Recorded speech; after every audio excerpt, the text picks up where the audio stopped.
Salam uşaqlar. Bugün 2023-cü ilin qəbul suallarına baxırıq. Birinci şans imtahanıdır. Gəlin birinci sualdan başlayaq.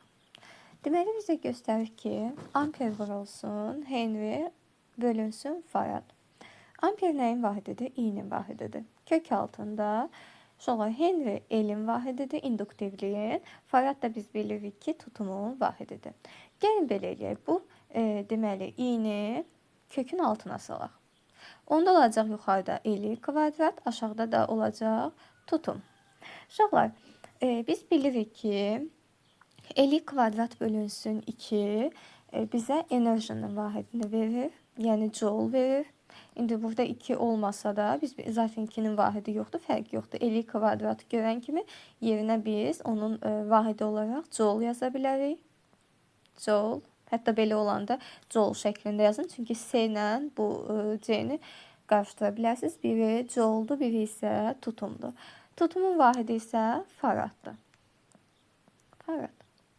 Uşaqlar, biz bilirik ki, joule'un faraddan asılı olan bir deməli düsturu necə olacaq?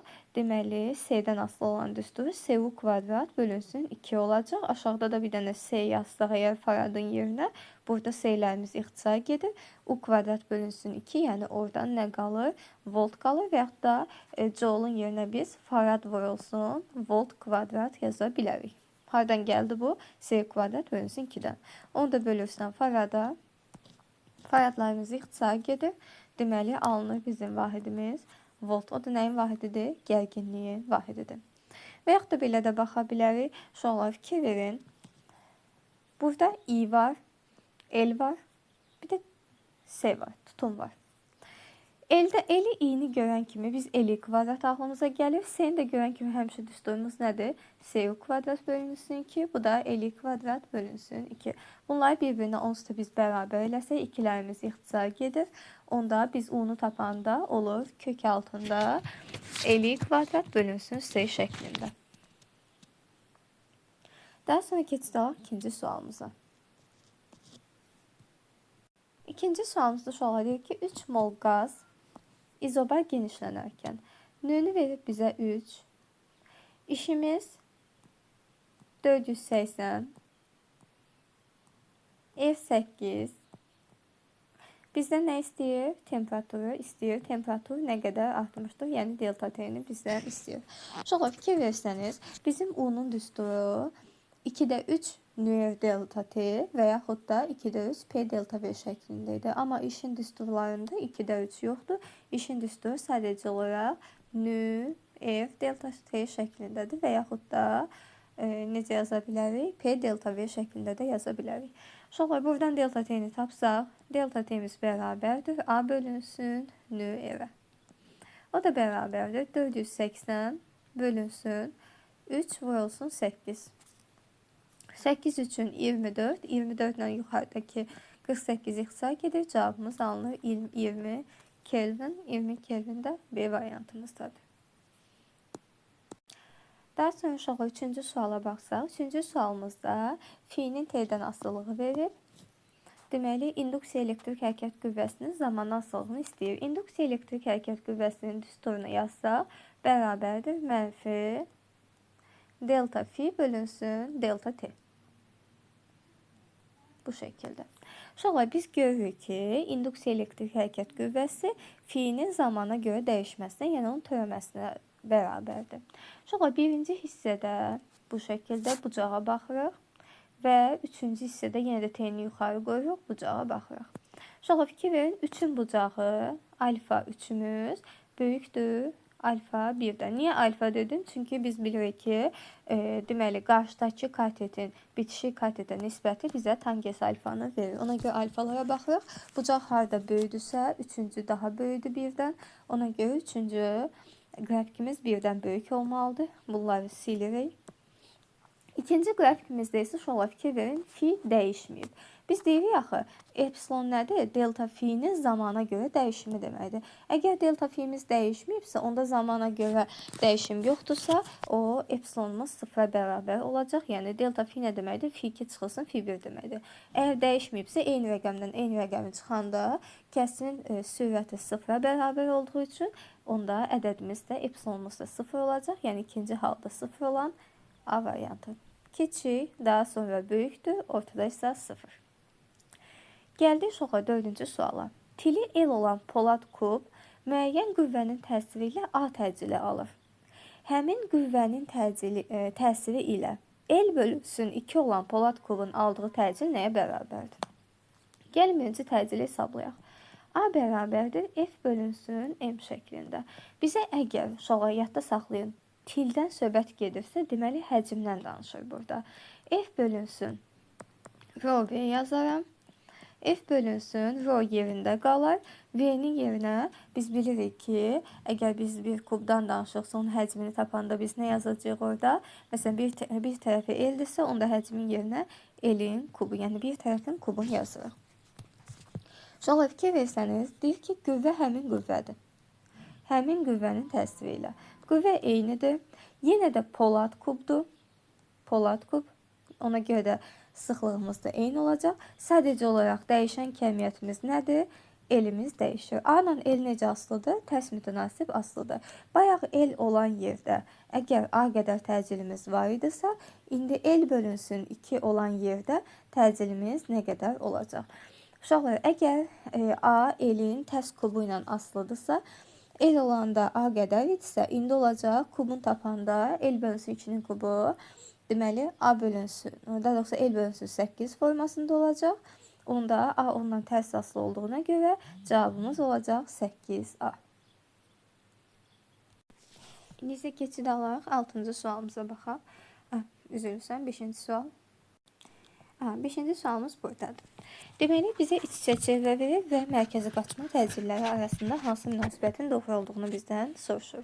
Sonra biz bilirik ki, iç-içə çevrədə ümumiyyətlə deməli, dəyişən var, sual verirdi, deyirdik, val, erlə düz asılıdır. Var, val kimi yadda saxlayırdı. Qalan kəmiyyətlər isə konstant olurdu. Bizdən, bax, dəyişənlərin arasından bir kəmiyyət istəyir, A-nı istəyir. A dəyişir və radiusa görə düz mütənasib olaraq dəyişir. Şöyle baxın, üçüncünün radiusu hamısından böyüdür, ona görə 3 böyük olacaq. 2 ilə 1 isə eyni bir çevrənin üzərində olduğuna görə radiusları bərabərdir. 1 ilə 2 bərabərdir, onlar da kiçikdir 3-dən. İndi isə keçirik 6-cı suala. Deyir ki, qapalı qabdakı buxarın sıxlığının temperaturdan asılı qrafiyi verilir. Hansı hissədə buxarın kütləsi üçün ifadələr doğrudur? Şola belə baxaq. Deməli bizdən nə istəyir? Kütləni istəyir. Birinci buna baxaq. Şola buxardan danışırsa, buxarın neçə növü var? Doyan və doymayan. Mütləq şəkildə birinci bilməliyik hansı buxarımız doyub, hansı isə doymayan buxardır. Uşaqlar, fikir versəniz, biz bunu asan yolla yadda saxlamışdıq. Doyan buxar 2-dən 3 olan hissə idi. Görürsünüz, çölə doğru qarın olan bir hissə doyandı. Doyan. Bu isə doymayan. Uşaqlar, gəlin indi baxaq 1-2 hissəsinə. 1-2 hissəsi 1-dən 2-yə. Bu doymayan buxar halına uyğundur. Doymayan buxar MK-ın qanunlarına tabi olurdu. Eğer MK-ın qanunlarına tabi olursa, gəlin baxaq, MK-ında nə baş verirdi? Uşaqlar, 1-dən 2-yə gedəndə fikir verin, rho-nu kəsir. Rho-muz nədir? Konstantdır. Biz bilirik ki, rho konstant olması, yəni həcmin əslində konstant olması deməkdir. Həcmimiz konstantdır. Uşaqlar, indi baxa bilərik, temperatur neyiniyib? Azalıb. İndi gəlin görək buxarın kütləsi necə dəyişib. Uşaqlar, ümumiyyətlə, heç bunları yazmağa ehtiyac yoxdur. Yox imiş daha doğrusu. Ümumiyyətlə, Doymayan buxar eğer ideal qaz qanunlarına, MKN-dəki ideal qaz qanunlarına tabedirsə, orada kütlə zaten konstant qalmış olur. Biz yenə də isbat eləmiş olduq ki, rho-muz da konstant idi, V də konstant idi. Kütlənin düsturu nədir onsuz M bərabərdir rho V şəklində. İkisi də sabit qalırsa, M-miz zaten sabitdir. Və yaxud da bunu belə də yenə dediyim kimi yadda saxlaya bilərsiniz ki, ideal qaz qanunlarında kütlə sabit idi. Üç prosesimiz olurdu. İzotermik, izobar, izoxor. Bunların hər birində kütləmiz konstant idi. Yaxşı, biz nə bildik ki, 1-dən 2-yə ideal qaz qanunlarına tabedir? Çünki o doymayan buxardır. Deməli, 1-2 prosesində dəyişmir. Bunlar getdi. İndi isə gələk 2-3 prosesinə baxaq. Uşaqlar, 2-3 prosesində görsək ki, 2-dən 3-ə keçəndə bizim temperaturumuz azalıb və sıxlığımız da azalıb. Biz bilirik ki, temperaturun azaldığı hissədə, deməli, bizim burada həzmimiz konstantdır. M bərabərdir rho V şəklində yazarıq. Həcm konstant olanda rho P N hər biri temperaturdan düz asılı olurdu. Bu doyan buxarın qaydasıydı. Həcm konstantdır. Rho-muz neyiniyib? Azalıb. Onda kütləmiz də neyinəcək? Azalacaq. Ona görə də cavabımız olacaq D variantı. Dəyişməz və azalar. Şola gəlin bir daha da doyan buxar haqqında biraz danışım sizə. Şola biz bilirdik ki, doyan buxarda əsas şefimiz temperatur idi. Temperatur. Deməli, temperaturdan asılı olan kəmiyyətlər hansı idi? P, rho, N idi. Əgər T konstant qalarsa, P, rho, N'in sabit qalacaq. Nədən asılı olan qrafikdə? V-dən asılı olan qrafikdə. Yəni, V artsa da, azalsa da fərqi yoxdur. P, rho, N'imiz nədir? Konstant qalır. Yox, əgər T'miz artsa, onda P, rho, N neyəcək? Kəskin formada artacaq. Onda T'dən asıllığına baxsaq, P, rho, N'in kəskin formada artmış olur. Yəni, bunları yadda saxlayaq. Bayaq dediyim kimi, bu doyan prosesdə biz dedik ki, əgər P, rho, N fikir verin, T'dən asılıdırsa, düz asılı, indi artıb, azalıb, fərq etməz. Orada deməli V'miz nədir? Konstant qalmış olmalıdır. Sonra indi isə baxaq 7-ci sualımıza. Reaksiyada çatışmayan hissəcik hansıdır? Sonra biz bilirik ki, reaksiyada biz mütləq şəkildə bərabərliyin sağ tərəfinə, sol tərəfini bərabər etməlidir. Deməli, burada 79 ilə 1-in cəmi 80 eləyir. Deməli, aşağı hissələr onsuz da bərabərdir. Deməli, burada hər hansı bir kəmiyyət, məsələn, x deyək, aşağısı 0 olmalıdır ki, sol tərəfdə də 80 olsun, sağ tərəfdə də 80 olsun. Gəlin yuxarı baxaq. Burada 198-imiz var, burada 1-imiz var. Cəmi nə qədər elədi? 199. Burada isə sadəcə bir 198-imiz var. Onda deməli, burada yuxarısında 1 əksidir. Onda biz bilərik ki, 0, 1 olan nədir? Neytrondur. Yenə digərlərini yada salaq. Proton 1, 1-dir. Alfa hissəcik helium 2, 4-dür. Pozitron deməli antizərrəcikdir. Elektron da 0, 1-dir. Elektronun antizərrəciyidir. Elektronda mənfi 1, 0 olduğu halda pozitronda müsbət 1, 0-dır. Daha sonra keçək 8-ci sualımıza. 8-ci sualdan uşaqlar bizdən nə istəyir? Verilmiş kütləli ideal qazın mütləq temperaturdan asılı qrafikinə əsasən qaz 1 halından 2 halına keçdikdə. Uşaqlar bir dənə ona diqqət yetirin. Baxın, əgər bu qrafik burada olsaydı və yaxud da bu şəkildə olsaydı, 1-dən 2-yə keçmək, biz bunu qırıq xətlərlə uzadanda görərdik ki, deməli, mərkəzdən keçir, o nöqtəsindən keçir. Deməli, orada nə deyərdik? Biz deyərdik ki, P-nin T-dən düz asıllığıdır və orada həcmimiz konstantdır deyərdik. Yəni, belə bir qrafikdə, əgər bu ox 0 oxundan keçmirsə, biz orada həcm konstantdır deyə bilmərik. Deməli, V dəyişir. Bunu yadda saxlamaq lazımdır. Amma necə dəyişir? Uşaqlar, baxaq. Deməli, 1-dən 2-yə keçmə prosesində fikir versək, P-nin dəyişimi T-nin dəyişiminə nəzərən daha çoxdur. Ona görə gəlin əsas P-yə baxaq. Deməli, P-miz neyiniyib? Azalıb. Gəlin biz indi MKN üçün qanunu yazaq. PV bərabərdir. Nö RT. Sonra növimiz sabit qalır. 2 verin, P ilə V necə asılı olacaq? Əgər tapsaq, tərs mütənasib asılı olacaq. Əgər P'miz azalırsa, V'miz necə? Artmış olacaq. Sıxlığı tapdıqda isə sıxlığın düsturu rho bərabərdir, m bölünsün v şəklindədir. Bizə şərtdə verilib ki, verilmiş kütləli, yəni kütləmiz konstantdır. Kütlə sabitdir, əgər v'miz artırsa, sıxlığımız azalmış olacaq. Həcm artır, sıxlıq isə azalır. Bu da bizim Y variantımızdır. 9-cu sual səriyyə sualdır. Deməli, bizdən istəyir ki, dartı qüvvəsi hansı ifadə ilə təyin olunur? Şolar baxaq, biz görürük ki, burada tərpənən blok var. Tərpənən bloku necə bilirdik? Əgər biz bu ipi yuxarı aşağı doğru hərəkət etdirsək, blokun özü yuxarı və aşağı doğru hərəkət eləyəcək. Deməli, bu bizim tərpənən blokumuzdur. Tərpənməz blokda isə sadəcə olaraq bu şəkildə olurdu. Burada yükümüz olur. Burada da bir dənə F qüvvəsi. F qüvvəsini, mən F ipini daha doğrusu yuxarı aşağı hərəkət etdirsəm, burada sadəcə olaraq blok öz yerində fırlanmağa başlayacaq. Amma daha yuxarı aşağı getməyəcək. Tərpənən blokda isə blok özü tərpənir. Onu yadda saxlamaq lazım. Yəni, bunu ayırd eləmək birinci şərtimizdir.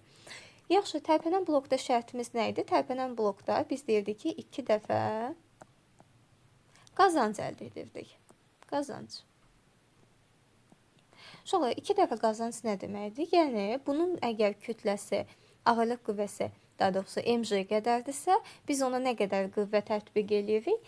Ağırlıq qüvvəsinin yarısı qədər qüvvə tətbiq edirik. Yəni, mg bölünsün 2 dəfə qüvvə tətbiq etmiş oluruq. Və yaxud da belə başa düşməsə, ətraflı formada yazmaq istəsək, bu şəkildə yaza bilərik. Deməli, bu F qüvvəmizdir. Eyni bir ipdə, əgər bu tərəf F qüvvəsi isə, burada da F qüvvəsi olacaq. Onda, uşaqlar, bəs burada qüvvəmiz nə qədər olacaq? 2F qədər olacaq. Aşağı doğru da bir dənə mg'miz var. Onda yazarıq, mg bərabərdir 2F-ə.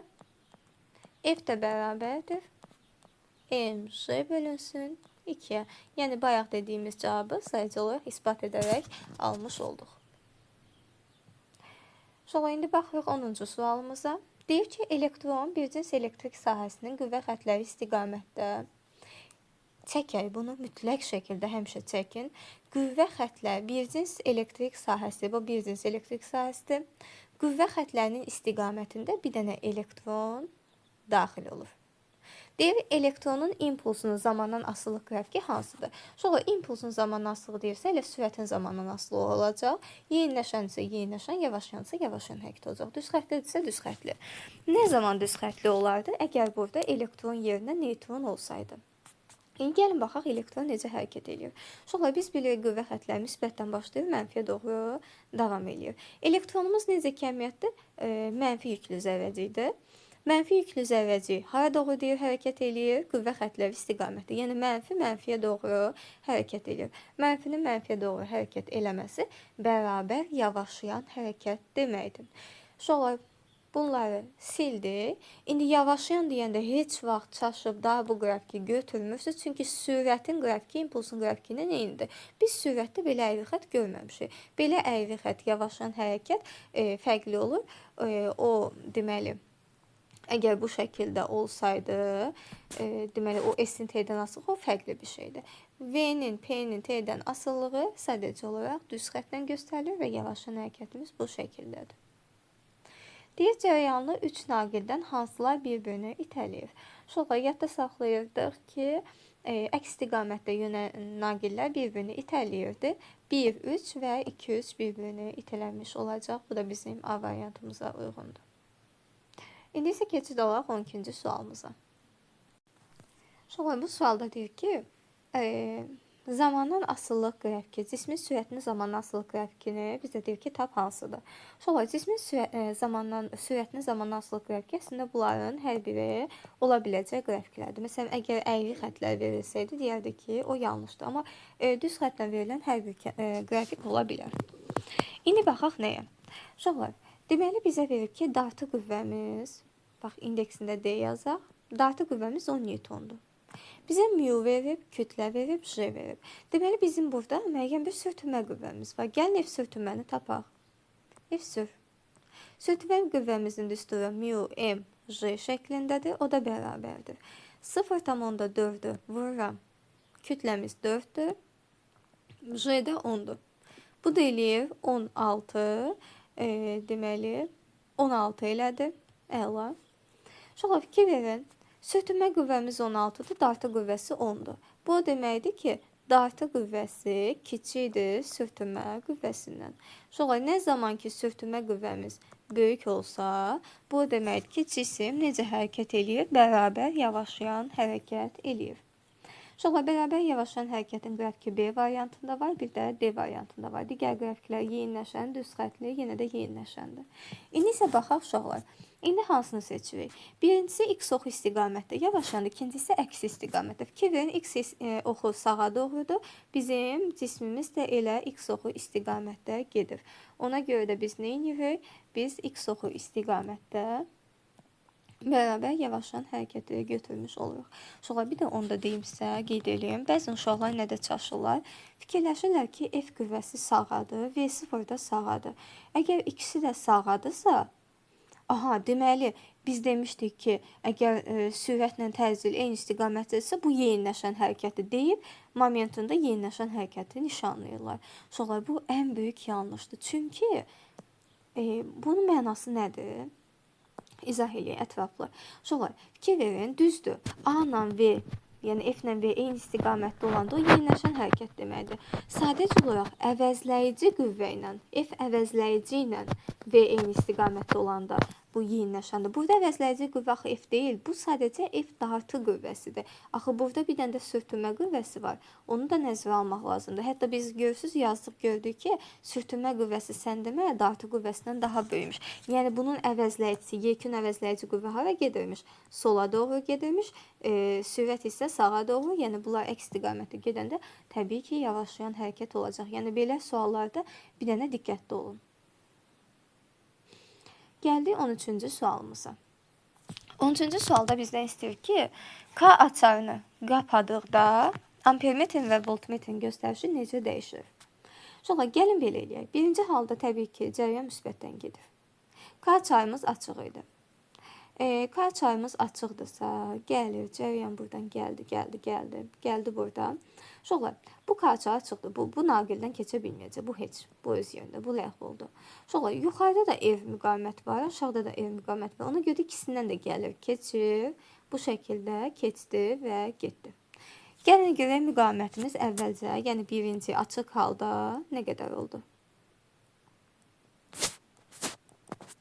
Baxaq, uşaqlar, burada bir ev qədər var idi. Biz də bilirik ki, evlər qarşı-qarşı olunur. Usta qarşı-qarşı olun olurdu, bölünürdü. Ev bölünsün ki, deməli ev ümumini tapsam, ümumi evi tapsam, olacaq ev plus ev bölünsün 2 şəklində. Bu da eləyir bizdə 2-də 3 ev, 1/10 5 ev.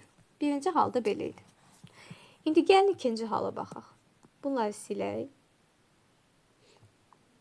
Görək ikinci halda necə keçəcək. Bu belə. İkinci K açarı qapalı.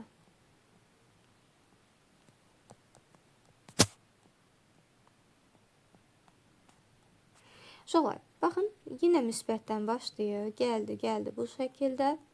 Yenə yuxarı getdi yarısı. Bir ucu da gəldi aşağı.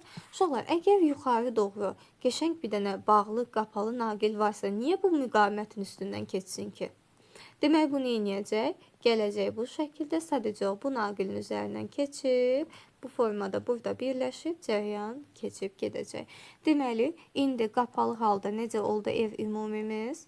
Aşağıdakı ev ləğv oldu, bu evlə bu ev ardıcıl birləşmiş oldu. Ardıcıl birləşmədə yan-yana olan da evlərimiz toplanırdı, oldu 2 ev. Bayaq 1,5 ev idi, indi isə oldu 2 ev. Deməli, müqavimətimiz nədir? Artmış oldu. Müqavimətimiz artdı. Ev ümumi artdı. İndi baxaq biz cərəyana. Uşaqlar, cərəyan şiddəti bu dövrəyə ümumi qoşulub, ona görə də müqavimətdən təbii ki, təsirlənəcək. Ümumi çünki deməli, Gərginliyimiz konstantdır. Ona görə də müqavimət artdı deyəndə cəryan şiddətimiz I bərabərdir. U bölünsün F düsturuna əsasən müqavimətin artdığına görə cəryan şiddətimiz azalacaq. Sonra indi baxaq ki, bu naqilimizin qapalı olduğu bir anda naqil qapalıdır. Bayaq naqil açıq idi.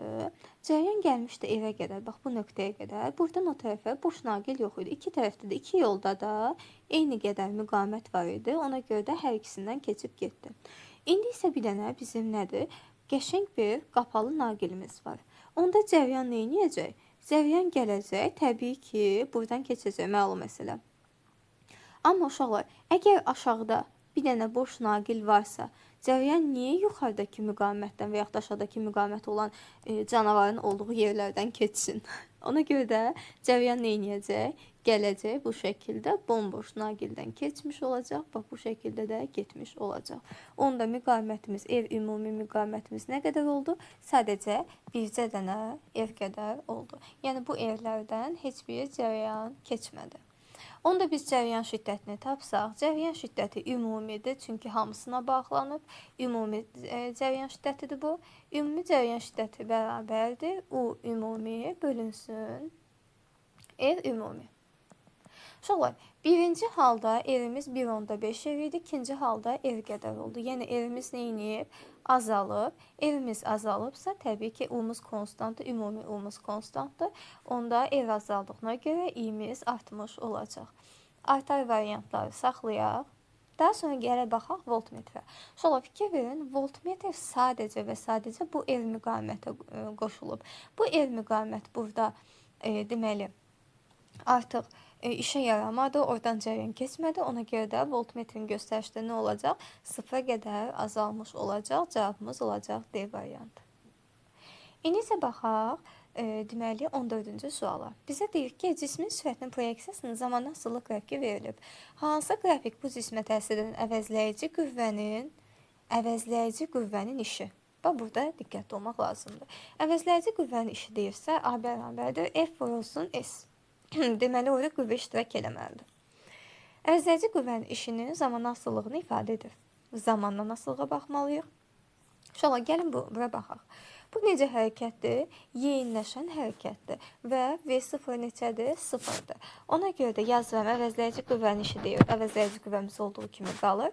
S-in yerinə yeyinləşən hərəkətdə əslində V0T plus AT kvadrat bölü 2 yazmalıyıq. Sadəcə V0-ımız 0 olduğu üçün yazırıq. AT kvadrat bölünsün 2. Buradan da aydın şəkildə görürük ki, deməli işimiz zamanla necə asılıdır? Kvadratik formada asılı olmuş olur. Bu suallardan uşaqlar ümumiyyətlə çox düşür. Daha sonra gəldi 15-ci suala. Bizə deyir ki, yükləndikdən sonra mənbədən ayrılmış. Bax uşaqlar, bu söz önəmlidir. Yükləndikdən sonra mənbədən ayrılmış deyirsə, Q bərabərdir konstant. Qoşulmuş deyəndə U konstant idi, ayrılmış deyəndə Q'miz konstantdır. Deyir ki, AB nöqtələr arasındakı gərginliyimiz U'dur. Kondensatorlardan birinin köynəkləri arasındakı fəzanı dielektriklə doldursaq, onda AB nöqtələr arasındakı gərginlik nəyə bərabər olar? Gəlin birinciyə baxaq. Birinci halda bu da S0'dır, bu da S0'dır. Paralel birləşib deyənə, deməli, S ümumimiz oldu 2 dənə S0. Burada uşaqlar, burada S0 qədər var idi, aşağıdakını isə epsilondan doldurdular. Gəlin baxaq S epsilondan necə asılıdır. S-nin düsturu epsilon 0, S bölünsün D şəklindədir. Əgər epsilondan doldurublarsa, epsilon da qiyməti 3-dürsə, deməli S-miz də nə edəcək? 3 dəfə artmış olacaq. Yəni burada aşağıda olacaq 3S0. Yuxarı S0'dır, aşağıdakı oldu. Bayaq S0 değildi, indi oldu 3S0. Onda ümumi cəmimiz nə qədər oldu? 4 dənə S0 qədər oldu. Uşaqlar, birinci halda ümumi 2S0'dır, ikinci halda isə 4 dənə S0 oldu. Onda nə deyərik? Biz deyərik ki, S-miz 2 dəfə artıb. U-ya baxaq. U bərabərdir. Q bölünsün S-yə. Q-miz konstantdır. Əgər S-miz 2 dəfə artıbsa, U-muz 2 dəfə azalacaq. Bayaq birinci halda deyirdi ki, U idi. Bu birinci halda U qədər idi. Onda ikinci halda nə edəcək? 2 dəfə azalacaq. U bölünsün 2 qədər olacaq. Daha sonra uşaqlar baxırıq 16-cı suala. Bizə deyir ki, A nöqtəsində iki cismin yaratdığı yekun qravitasiya sahəsinin intensivliyi hansı istiqamətdə yönəlir? Uşaqlar, qravitasiya sahəsinin intensivliyi J ilə işarə olunur. İntensivliyi harda böyüdürsə, o istiqamətdə də yönələcək. Gəlin birinci kürə üçün J1-i hesablayaq. J1 bərabərdir. Düsturumuz J vurulsun. M-imiz 2-dir. Bölü məsafəmiz R kvadrat. İndi J2-yə baxaq. J2-ni hesablayanda J kütləmiz M verib. Məsafəni isə verib 2R, o da eləyir 4 dənə R-in kvadratı. Uşaqlar, buradan aydın şəkildə görünür ki, birinci ikincidən böyükdür. Birinci əgər ikincidən böyükdürsə, onda yekun J-nin deməli istiqaməti elə birinciyə doğru olacaq. Yəni cavabımız olacaq 4. 17-ci sual. Diffraksiya qəfəsinin köməyi ilə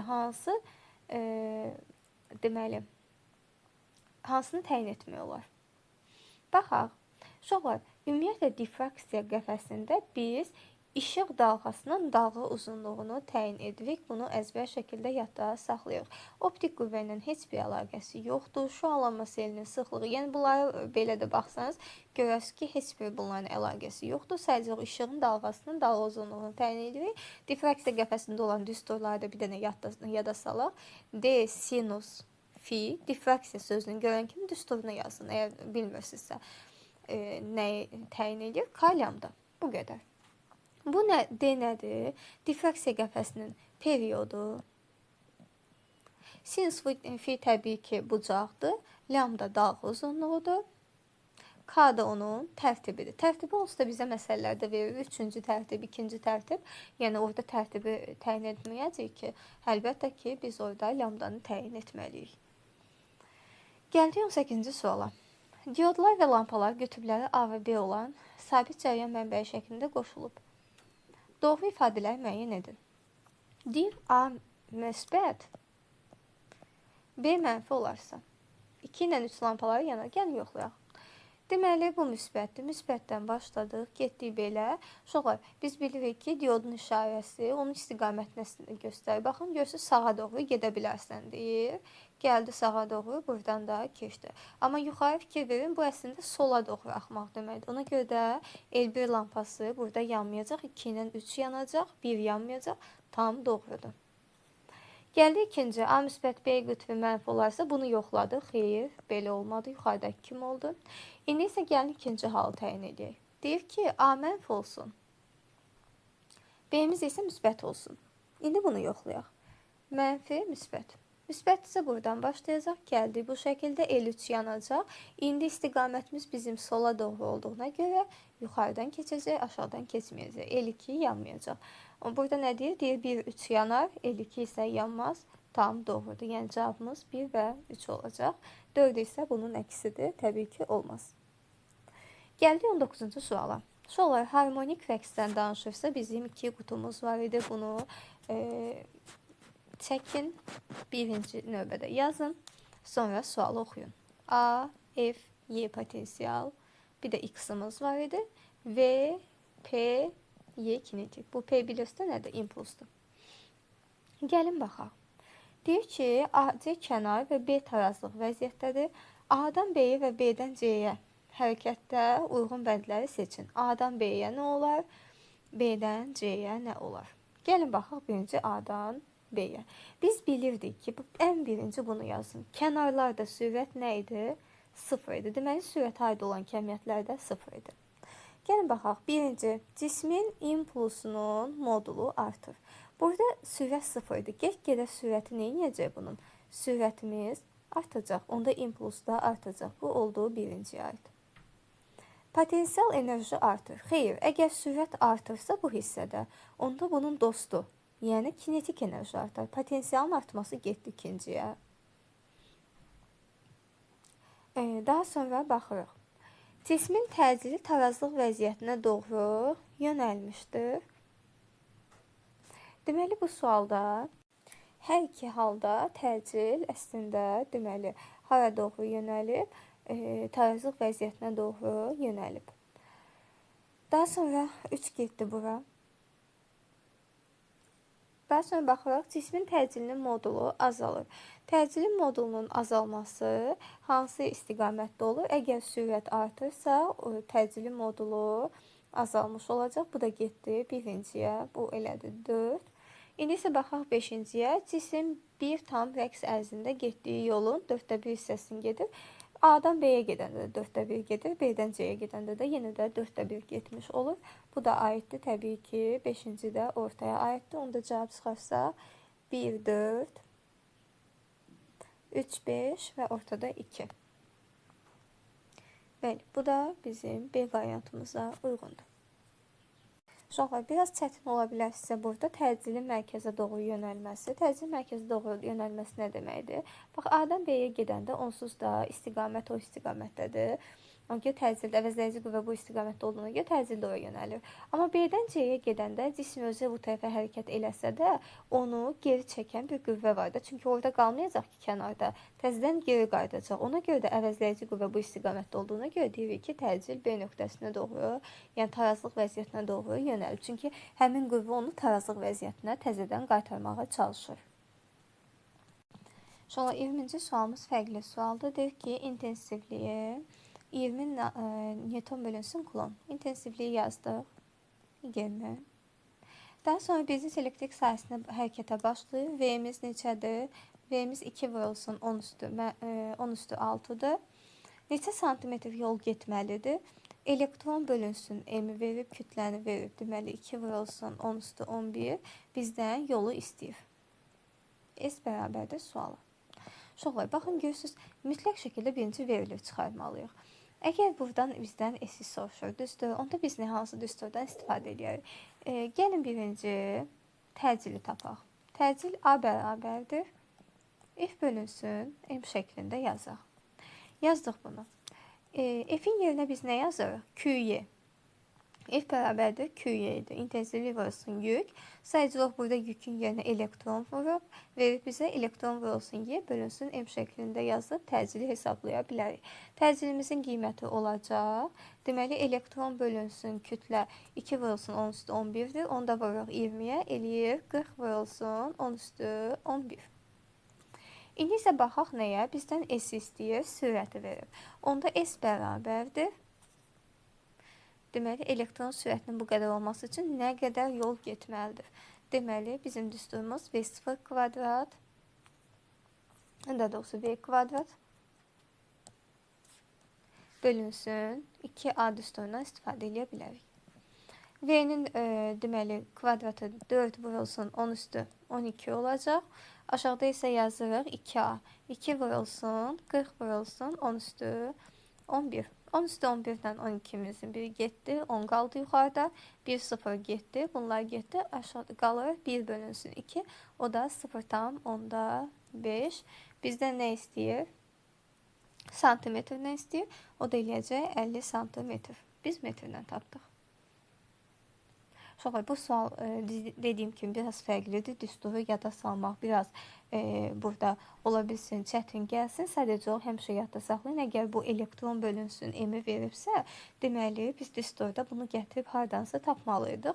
Təbii ki, biz yolun düsturlarını ağlımıza gətiririk. Yolun düsturlarında həm təcil olsun, həm sürət olsun. Onda təcili rahat formada F bölünsün M-dən taparıq.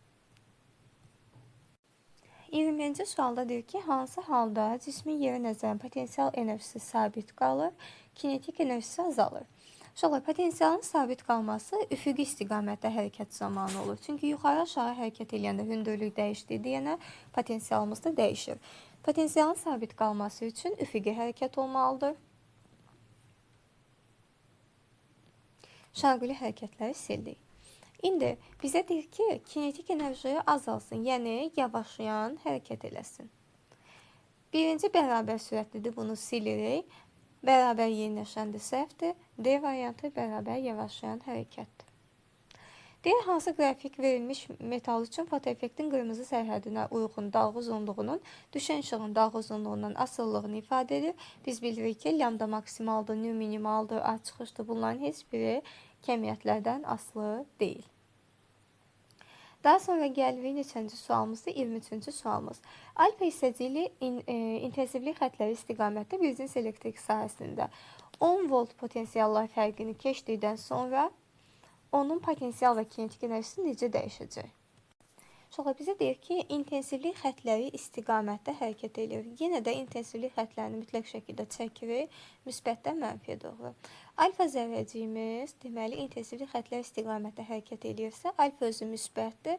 Müsbət mənfiyə doğru gedirsə, deməli, bu yeyinləşən hərəkət edir, yəni bunun kinetik enerjisi artacaq, potensial enerjisi isə azalmış olacaq. İndi gəlin nə qədər artacaq, nə qədər azalacaq, onu tapaq.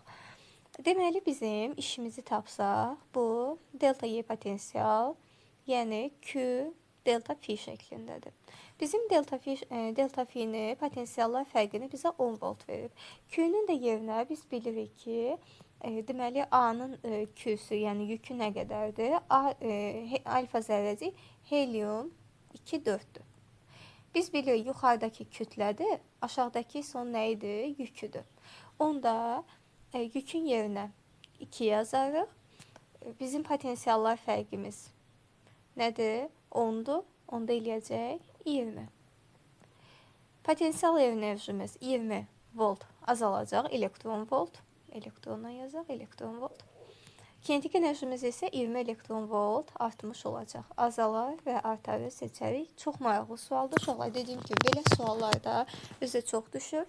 Belə suallarda intensivlik xətləri istiqamətdədir, yoxsa əksinə hərəkət edir. Birinci onu canlandırın, çəkin onu. Onu çəkəndən sonra siz görəcəksiniz ki, əgər istiqamətdə deyirsə, müsbət mənfiyə doğru gedirsə, təbii bu yeyinləşəndir. Kinetik artar, potensial azalar. Sadəcə nə qədər artar, nə qədər azalar dediyinə görə, alfa zərrəci olduğuna görə bizim ümumiyyətlə işimiz A bərabərdir Q delta phi-dir. Q phi. Delta phi-ni 10 verib, Q-nün də yerinə təbii ki, alfada 2 yazır. Əgər elektron desəydi, elə 1 olacaqdı, ona görə heç bir dəyişiklik olmayacaqdı. İndi isə baxırıq uşaqlar.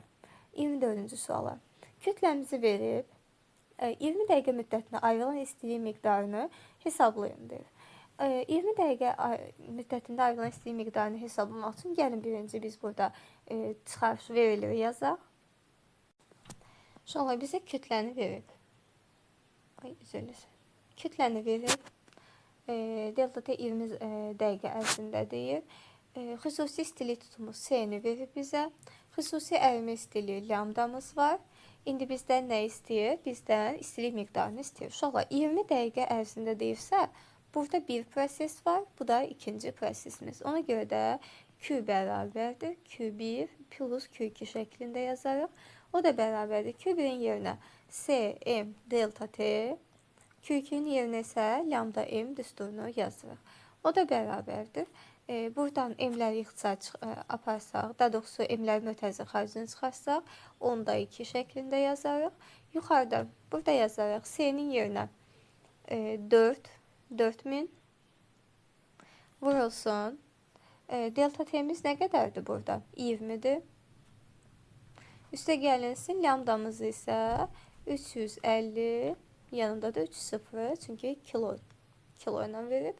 O da bərabərdir. 10'da 2'miz olduğu kimi qaldı. 2 4'ün 8 yanında 4 sıfır, bunun da 4 sıfır var. 35 plus 8, düz mü hesabladım? Aha, düzdür. Eləyir 43.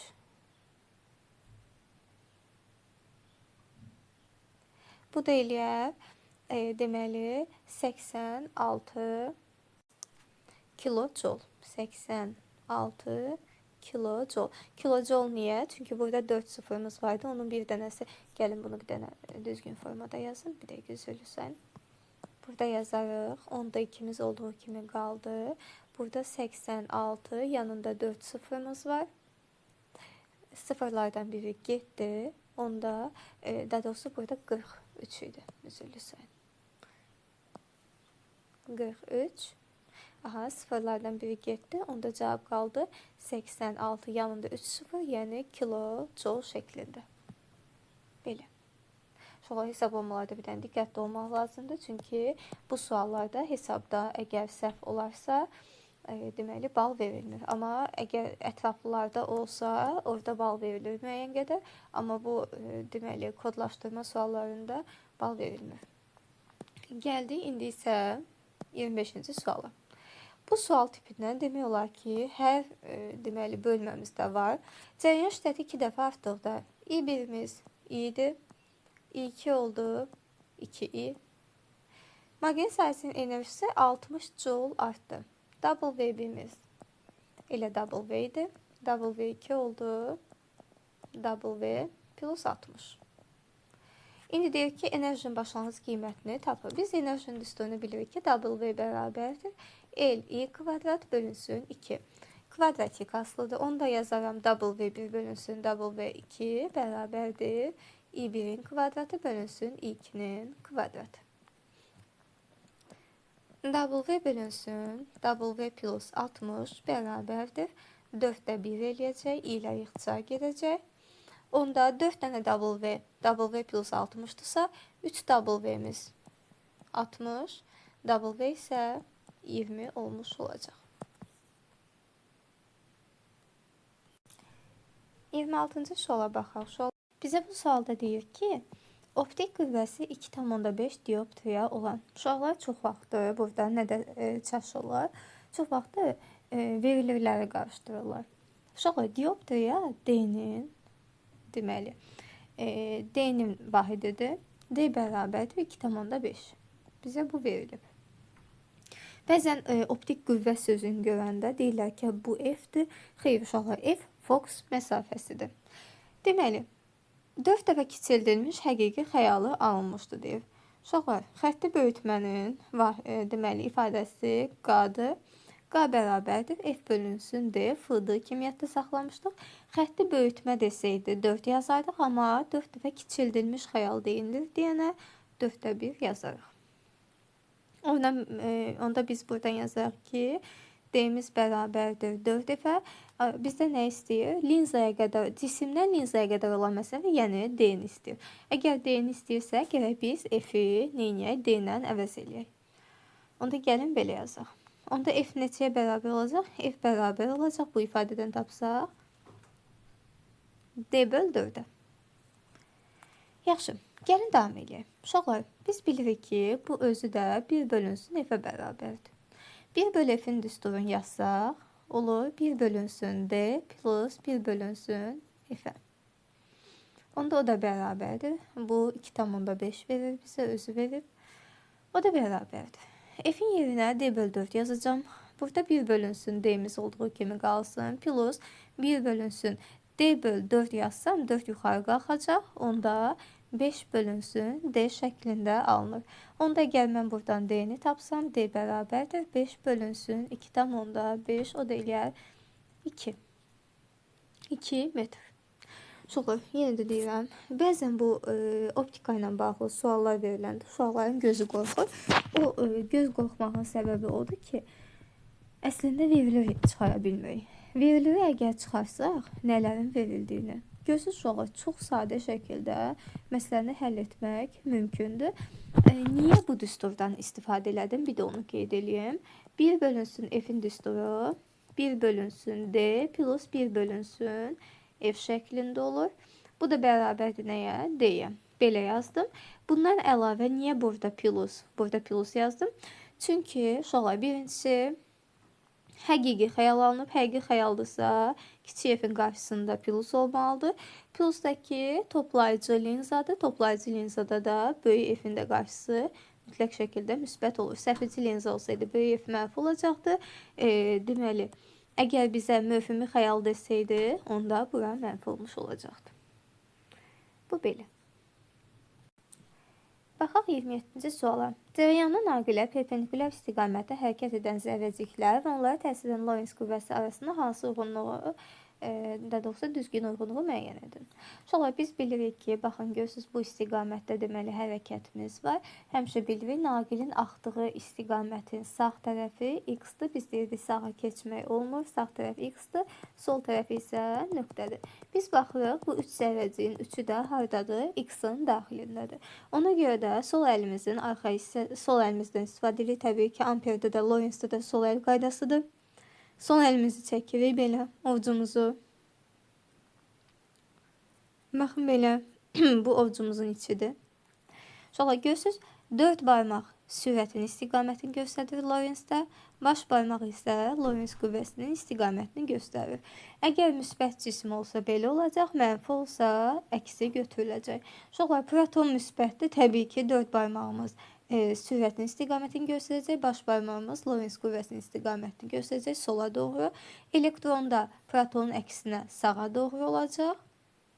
Neytrona isə heç bir qüvvəyə təsir etməyəcək. Onda baxaq, proton sola doğru yönəlir B, elektron sağa yönəlir A, sıfıra bərabərdir. Bu da neytrona getdi C. Bizdən şəkil müstəvisi və yaxud şəkildən bizə doğru deyə bir şey burada yoxdur.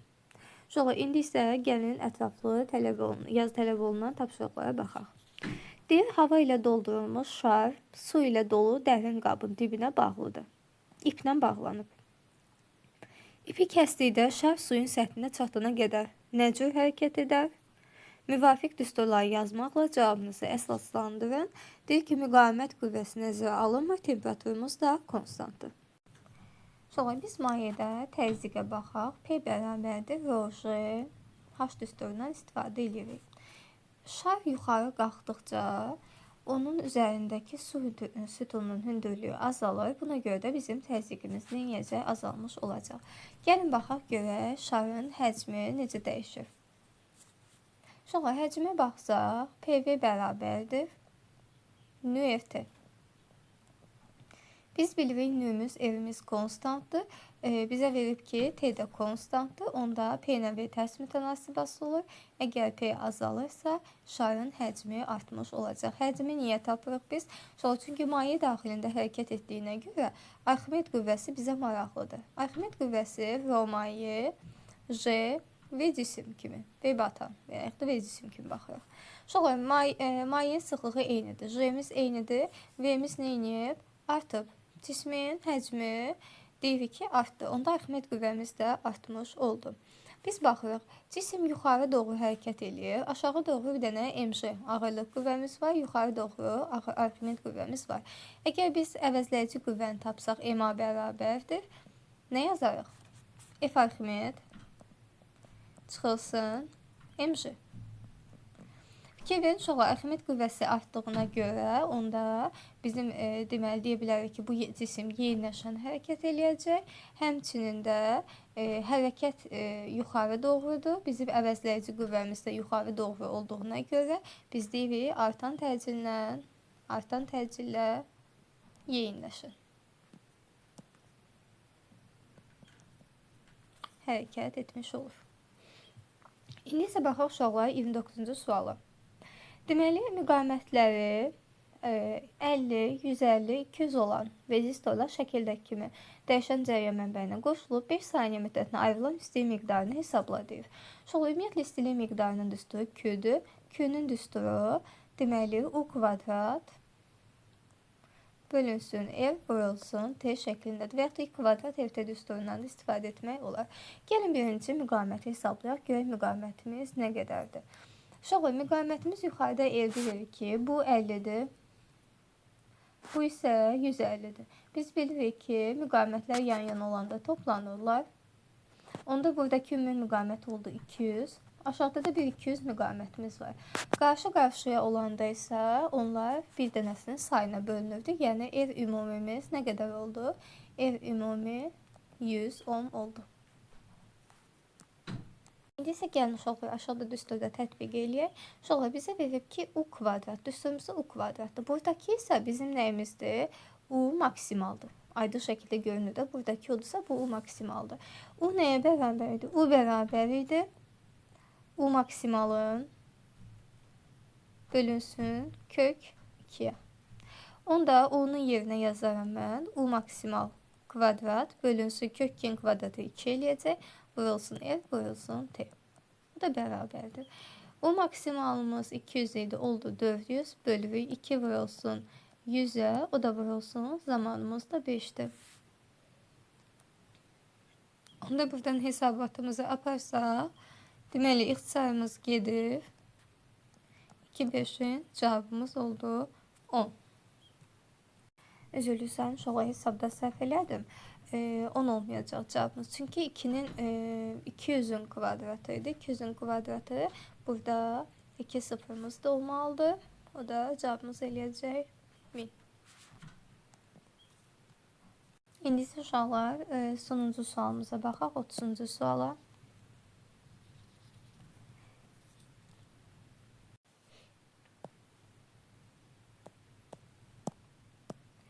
Deməli 30-cu sualda bizdən görə nə istəyir? Deyir ki, cismin sürətinin proyeksiyasının zaman asıllıq qrafiki verilib.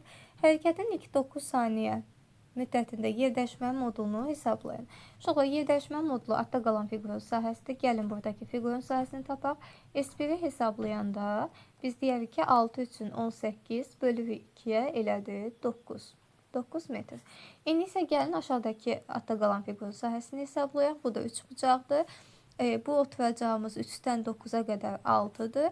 Hündürlüyümüz isə -6'dır. 6 6'nın 36 bölü 2'ye o da eləyir -18. Niyə -18? Çünki bu 6'nın biri mənfidir. Bu da elədir -18. Bizdən sırf yer dəyişmə istədiyinə görə onda biz belə eləyərik. S ümumi bərabərdir. S1 plus S2. O da bərabərdir 9 plus -18. O da eləyər -9. Bizdən modulunu istəyir. Cavabımız eləyəcək 9 metr. Bununla əlavə bizdən deməli qrafik istədiyinə görə biz qrafiki bu şəkildə yazarıq. Yerdəşmə zaman asıllıq qrafikini. S-in T-dən asılılığı. Uşaqlar həmişə deməli diqqətli olun ki, sizdən tam olaraq ətrafda nə istəyir. Qrafik çəkdik. Uşaqlar, birinci baxarıq. Sürətin qolu aşağı doğrudur. Onda bizim yerdəyişmə qrafikimizdə uya tamamlasaq üzü aşağı olmalıdır. İkinci hissədə yenə də aşağıdır. Yenə də tamamlayırıq aşağı doğru oldu. Birinci hissə 3 saniyə idi. Bunu qeyd edək. 3 saniyə. İkinci 6 saniyədir. Üçüncü hissə isə baxın uşaqlar yuxarı doğrudur. Ona görə də biz bu şəkildə U formasında yazırıq. Bu da 9 saniyə müddətindədir. Bu da bizim sonuncu sınavımız.